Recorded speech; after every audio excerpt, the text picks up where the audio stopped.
Parfois, derrière une prestation de service, il y a des heures, des semaines de travail acharné qu'on ne voit jamais. On ne voit que le résultat final et parfois, il n'y en a même pas.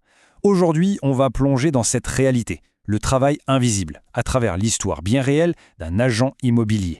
Voilà, tout est dit dans cette phrase. Beaucoup de travail qui a été mis à la poubelle. C'est fort, non? Ça résume parfaitement le sentiment de frustration quand tout l'effort qu'on a mis dans quelque chose s'envole en fumée. C'est notre point de départ. Alors comment on en est arrivé là? Pour le comprendre, il faut revenir au tout début. On va suivre, pas à pas, la chronique de cette recherche d'appartement qui, au fond, avait commencé de la manière la plus banale qui soit. Pour se repérer, voici les dates clés. Tout démarre le 2 décembre. Une demande claire. S'ensuit une période assez intense, de décembre à janvier, avec plein de recherches, de propositions. Et puis, le 9 février, tout s'arrête, brutalement. On va voir comment. Donc au départ, tout est simple. C'est une histoire de confiance. Un membre de la famille contacte l'agent immobilier pour une mission précise. Trouver un appartement à louer. Un cas d'école en somme. Sauf que cette simplicité, elle ne va pas durer. Très vite, les critères du client se mettent à changer. D'abord, on cherche un appartement vide. Puis finalement, non, ce serait mieux un meublé. Ah, et puis non, on revient au vide. Ce va-et-vient permanent, ça commence déjà à transformer la recherche en un véritable casse-tête. Et pour répondre à ces demandes changeantes, l'agent doit constamment élargir son champ de recherche. On passe d'un quartier à un autre, Val-Fleury, Taf, Socrate. Chaque changement de cap, ça veut dire de nouveaux contacts à activer, de nouvelles annonces à éplucher. Le travail se multiplie. Et le résultat, c'est ça. Au moins 6 propositions formelles envoyées au client. Attention, quand on dit proposition, ce n'est pas juste un lien envoyé par message. Chaque proposition, c'est un vrai dossier. C'est le fruit de plusieurs heures, voire de plusieurs jours de travail. Parce que c'est ça, le fameux travail invisible. Préparer une proposition, qu'est-ce que ça implique concrètement? Eh bien, il faut appeler les confrères. Il faut trouver et parfois même aller prendre des photos, des vidéos.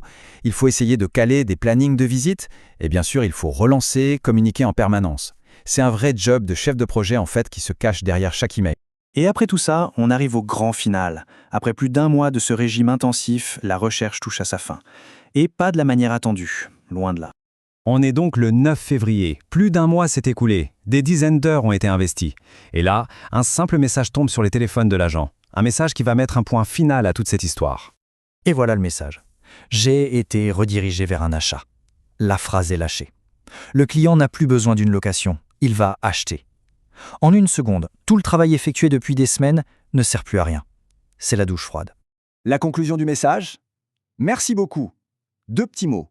Pour des semaines de travail, de stress, de coordination, le décalage est, pour le moins, saisissant. Bon, cette anecdote, elle est frappante, mais elle raconte surtout quelque chose de plus profond sur ce métier. Prenons un peu de recul pour analyser ce que ça signifie, ce coût réel de l'effort qui n'est pas récompensé. Parce qu'il ne s'agit pas juste d'une commission ratée. La perte, elle est bien réelle, et elle se mesure sur 3 plans.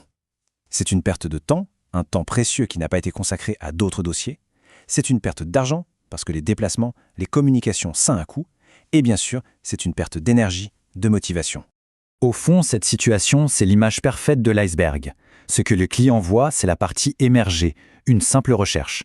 Mais la réalité de l'agent, c'est toute la partie immergée. Un projet énorme, complexe, avec de la logistique, de la coordination, un risque financier et temporel qu'il porte seul. La source que l'on étudie appelle ça l'inconvénient de la profession. Ce n'est pas vu comme un accident de parcours, mais bien comme un risque qui fait partie intégrante du métier. C'est une règle du jeu, en quelque sorte, une bonne partie du travail effectué ne sera peut-être jamais rémunérée. Et forcément, quand on voit une situation pareille, ça pousse à se poser une question bien plus large.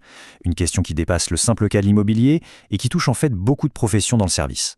Et cette question la voici, un modèle économique où tout le risque, tout le travail non compensé repose sur les épaules d'une seule personne, est-ce que c'est vraiment un modèle soutenable sur le long terme? La question mérite d'être posée, et elle reste, pour l'instant, sans réponse. Merci d'avoir suivi cette analyse.